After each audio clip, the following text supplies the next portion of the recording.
So, good evening, my succulent strawberries. This is the Candid Show brought to you by Shriram and me as my co-host today. So, once again, we are back today to do another session of impromptu conversations wherein we discuss about random things that come to our mind. We figured this sort of strategy is probably best for us, right? Because I feel we've been doing this kind of like setup stuff or sketches. Since we kind of plan everything we talk usually, and I feel like this sort of much planned everything. Yes, to right? the So like, kind of like the minor details, right? Yeah.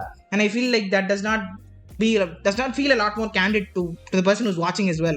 at later period we realized that speaking like this without any kind of a prior preparation about what we are going to speak would help us more, and it has actually helped us more. So considering our previous seasons, we would have had a proper way of speaking. So like until this much minute we speak in this tone, and we give this a outro in this much amount of time, so like 15 minutes or 20 minutes. So like that was the very scripted kind of a This is like a format. lot more spontaneous, I suppose. We just randomly talk whatever comes to mind.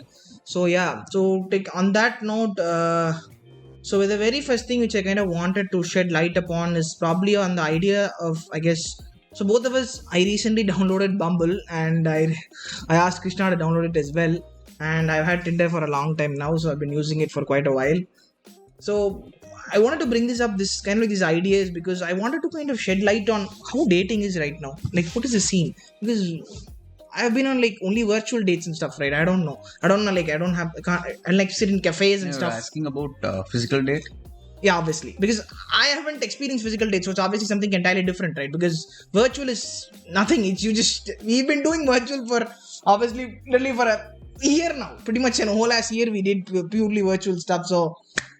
So why I wanted to bring that this idea is because when I was seeing some of these profiles on Bumble and Tinder, the first thing which comes to my mind is people are very shallow these days. Like, I don't know how many, like a lot of people notice this or something. Most of it, or most 90% of the profiles which I've swiped are pretty much girls or pretty much anybody who is nothing. They don't have anything on their bio. And even if I do tend to talk to them, they just simply can't go beyond the superficial stuff. That is, they ask the usual questions like, how are you, blah blah blah, the basic questions, where are you studying. What more do you expect from people? No, I mean, go beyond what do we know, or in the sense, go beyond this Instagram. How many Instagram followers do you have? No, that's you the famous on Instagram. general mindset, right? So like, just because we left social media, we can't No, expect I'm not expecting the other person to come quit out of- social media. I'm asking them no, to not be to quit, but have a more of deep conversations, like meaningful conversations, like something which is going to help you understand the other person.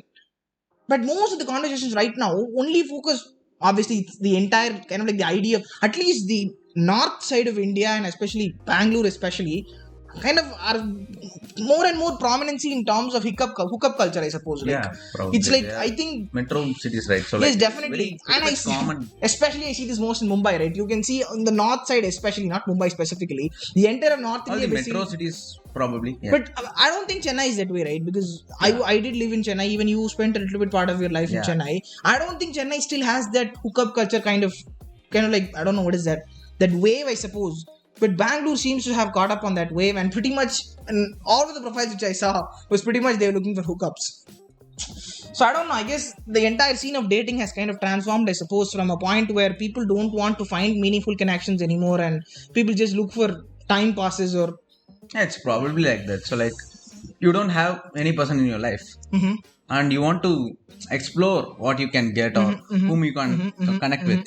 Like, especially like us. So like, I think most of the Gen Zs are partially introverts because they don't have much of That number is not sure But about that still- number, but still. Yeah, but still, most of the We people. do have a biased mindset mostly because we are introverts ourselves, so we shouldn't be speaking about things like this. But I guess But still, I'm speaking in general for everybody, right? So like, everyone has this notion of having someone by us. So like, someone is chatting with us. So like, it's not a friend, it's not a relationship, or like, it's not a parent or some kind of relative kind of thing, but it is someone whom we might fall in love and we might be in a relationship. So like, that kind of feeling everyone has. So like, that is why I think all these dating apps kind of have evolved. So like, and as you told that most of the people don't take it seriously, so like they can just come in for fun, and they Well, I do understand that mindset, right? Because obviously there isn't some rule as to you being serious, as to you.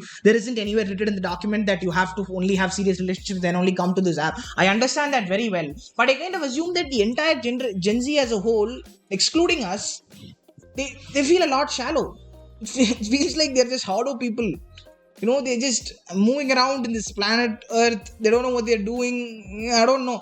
This feels very, very narcissistic, I feel, because I act as if I'm a lot better than those people, but I don't think it is that way. I feel like Gen Z as a whole, or this generation, my generation as a whole, is completely disconnected from something called practicality and something called deep and super deep and much more of a profound impact on people. They don't want to have that.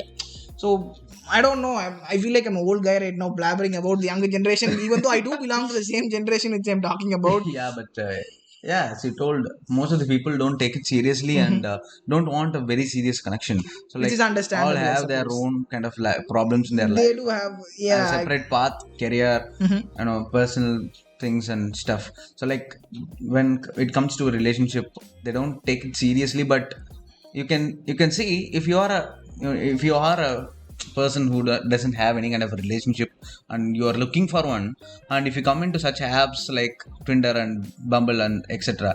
So like if you get a match, or like if you get someone to talk with you, won't you be happy? So like that is what the only thing the people are in urge of is to talk with someone. Why can't someone talk with me? So like they have this feeling. So like even you would be very happy. Sense of what do you say?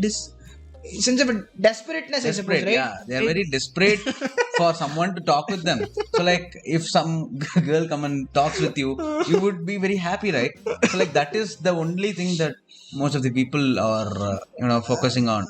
So like it will be a different feeling, kind of someone is talking with me. So like why can't I flirt back? So like that feeling is something different, I assume. So like you have pretty much experience on those kind of apps. A fair bit of experience, I suppose. But Krishna is fairly new to this arena. But say, all of this becomes even harder when you're an introvert, right? It's like a million times harder. Very much hard. So like I can say it from my experience that I came across all these profiles. I also switched profile, like how men are keeping their profile. So like all this BFF option in the Bumble. So like I saw everyone kind of having a quote or something in their bio. Any rant. You're trying to be edgy. You're trying to. It's not show about off. them. It's about like an advice or a quote that they suggest for other people. So like live your life. So go out and explore. Go out and do blah blah things. So like that is what the bio mostly says, and it doesn't make sense about the apps and the bio and the profile. The profile is about you. It's not about advising other people. So like when you are in a new stage where you want people to talk with you, why are you giving advice? Or I assume that has become the culture. So like having a quote in your bio seems you are pretty much educated. Not person. educated, I suppose. It kind of makes you look as if you are much more edgy. You know a lot more stuff. Yeah. Like it feels as if you're not a dumb person who's just coming on this app. But over a period of time, they don't realize that it is cringe at the end of the day. But I have come across many profiles. So like all the male profiles and pretty much few female profiles have all these quotes and advice that no, says girls like, don't do that. At least from what I've seen, no. It's mostly some corny stuff, some very cliche, some cute they stuff. have this one-liner, right? Pretty so much. Like I love reading books. Yeah. I'm an animal person. So like all these kind of very short one-liner kind of bios would be seen in girl profiles, and most of the girls kind of read books. I assume. I don't so know. like That's actually most not of true. At least from what I've experienced. What I have seen from my time about 2.5 years on Tinder or in both, I've seen barely 10% or 20% of the profiles who have they do include reading as a hobby, but I don't know if they actually read, because this is kind of like a new thing. Yeah, also this is also something that is new. So like if you had something like I have the habit of reading books. So like they think that gives a very different you feel this kind of this superiority. It's like this bias is like instantly superiority. goes So like they feel like something they are unique from other set of people, and reading books is something that they are more educated and more unique from. And the funny thing is, it's the most normal thing in the world.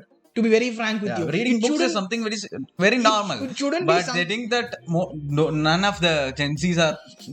From their point of view, it is right. So like.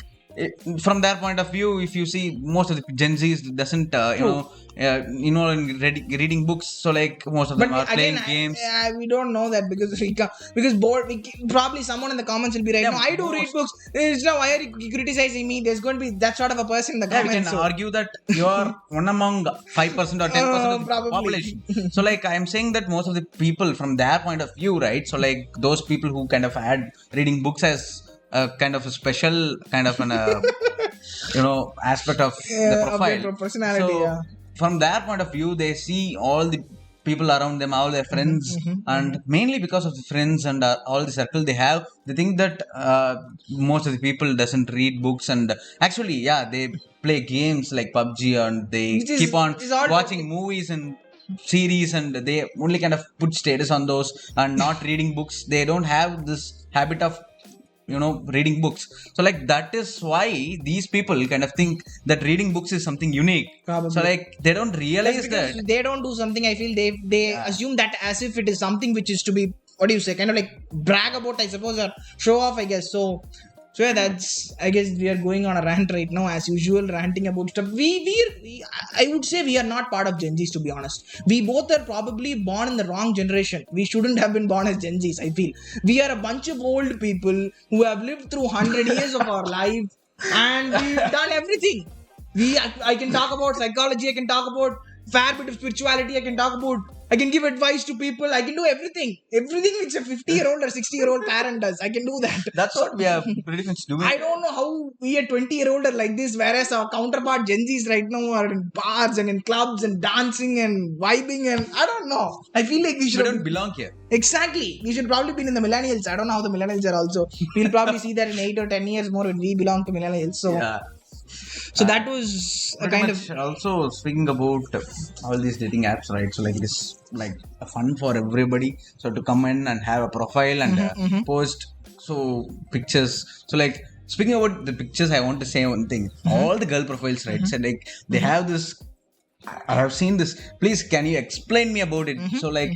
They have this picture of holding their phone in front of mirror and having like this thing. So like most of the profile is like that, and I don't understand why the bathroom mirror is something. We are people, to be very frank, we should not judge them. We do not have one single percent of idea as to how to take selfies. We are not selfie people, and I guess that is just a trend. Because I have seen a lot of people do mirror selfies, and I don't know why the trend is. I don't stand at a very long distance and have a picture of themselves covered completely. Apparently that's a trend. I don't know. That might be a trend. We don't know. We are pretty much oblivious to things like this, I suppose, right? We do not know this idea of photography. We do not know the idea of style. We are not familiar. Yes, we are not familiar. But where we are familiar is the things which are related to the mind, related to the knowledge, experience. That's the kind of things which is our forte, I suppose. So we are definitely different from the general Gen Z counterparts, I suppose. So that kind of is the conclusion of about talking for about 15 minutes only for one single thing. But probably. Okay, so moving on. So a very topic close to this is something which I guess I kind of read this romance novel, right? It's kind of called Full Tilt. So it's by this author Emma Scott. So this talks about, which is a kind of a very typical romance story, nothing too fancy, but this kind of begs the question as to the idea of soulmates and twin flames. So soulmates is something which you've all heard, right? It's a very cliche term. Hundreds and millions of movies across the world have used this concept of soulmates, and it is frankly so overused that even when you say the word across, it feels so cringy. Like people cringe at the word soulmate. Yeah. But I feel at the end of the day, it's just like the yin and yang symbol, right? We know what the yin and yang means. So the yin completes the yang and the yang completes the yin. So it's something like that, I suppose. That's how, at least I look at soulmates. So you are a piece in this world. I feel like there is a piece which complements you, I suppose, which complements your personalities. So maybe we both are introverts, right? So our soulmates might be an extrovert. So something which is polar opposite to us. Yeah, like the positive and negative side. Exactly like that. Because at least that's how I make sense of it. Because obviously you can make negative, and negative does not work well, and positive and positive is too much positive, right? Like that's a very stupid analogy, but still. All the people, they have this kind of a strict kind of 100%, they have this lifestyle, having completely living in a perfection. So like they want to do everything like perfect. Perfectionists. So, like, too positive is also bad. Yeah, exactly. So I Don't feel have like freedom. at least that's how I look at soulmates, right? Because I guess my opinion is a lot biased. I've read around 1,000 romance novels now, so I'm absolutely convinced on the idea of soulmates. But again, you feel free to, I guess, you to kind of oppose it, or if you have something different to say about it in the sense that they don't exist or something. I suppose. Like, what do you think about the idea of soulmates in general? So, speaking about soulmates, right? So like, I think, as you told, one might have one kind of a character or a lifestyle they are following, and pretty much I assume that it's all about destiny, right? So like, you go and meet someone and you fall in love, or even your wife. So like, this kind of a thing that you have both, common things between you. And I think, in my personal opinion, soulmate is something that really kind of exists, I believe. So like, there is one person in your life who kind of can understand you more than anyone. And so like, the person who understands you more and kind of adapts according to it, so like, that person I can term it as a soulmate. So like, always not having a contradictory opinion, or like having a fight for everything they have. So like, understanding other people, and kind of even they have different kind of lifestyles. So like, soulmate is something that I believe have the common understanding between each other. But I feel like the idea of soulmates is tied to an idea called destiny, right? Because destiny is, I don't know how to describe it, like kind of like, because I have to be much more religious or spiritual to bring the idea of destiny. Because, so what is destiny? Because when you think about it, at the end of the day, it's just the path you're given. Like this is kind of like the predetermined path in your life.